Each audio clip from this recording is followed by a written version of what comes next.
Assalamualaikum warahmatullahi wabarakatuh. Sampurasun. Dina video ayeuna nyaeta pengajaran bahasa Sunda kelas 10 materi aksara Sunda. Saha nu terang aksara Sunda? Dinten ieu urang diajarnya. Dina pembahasan video ayeuna teh aya 3 topik atau poin nyaeta anu kahiji wangenan atau pengertian aksara Sunda, anu kadua kamekaran atau perkembangan aksara Sunda, anu katilu wanda atau jenis aksara Sunda. Jadi dina video ayeuna mah urang mikawanoh we ari aksara Sunda teh naon nya.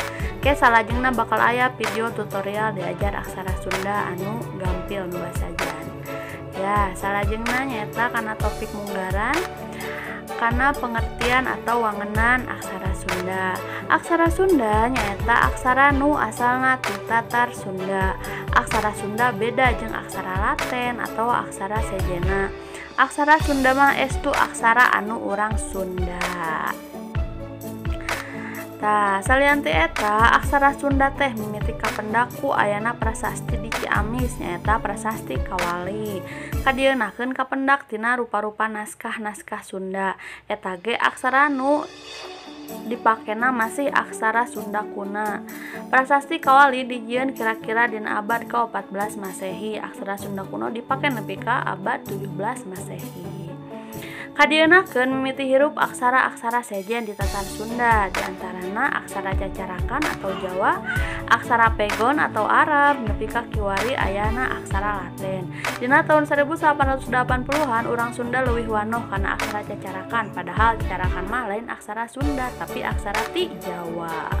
Dumasar pamanggih ti prasasti naskah loba bentuk aksara Sunda nu teu sarua.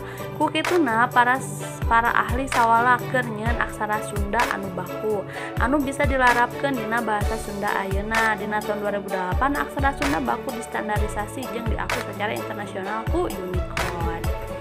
Salianti eta, tah pembahasan anu katilu nyaeta aya wanda atau jenis aksara Sunda. Anu kahiji aya aksara suara atau vokal aya 7 A, I, U, E, O, E jeung E.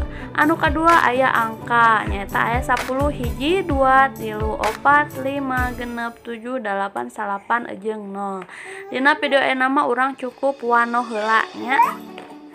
Ke salajengna urang diajar, prak-prakana diajar ya. Anu katilu nyaeta aksara ngalagena aya 20 tilu kaganga jajanya tadana pabama yarala wasaha. Aya oge faka faksa za ya. Eta mah anu terakhir pamungkas atau faka fa syajama mangrupa aksara Sunda keur dipake dina bahasa Serepan. Oke. Tah, sarian teh aksara ngalagena anu 20 tilu aya oge nu disebut rarangken. Rarangken teh gunana keur ngarobah sora. Rarangken mah aya 13, aya paneleng, panyecek, panglayar, panghulu, pamepet, paneleung, panolong, pamingkal, pangwisal, pamaeh, panyuku, panyiku jeung panyakra. Sakitu nu kapihatu.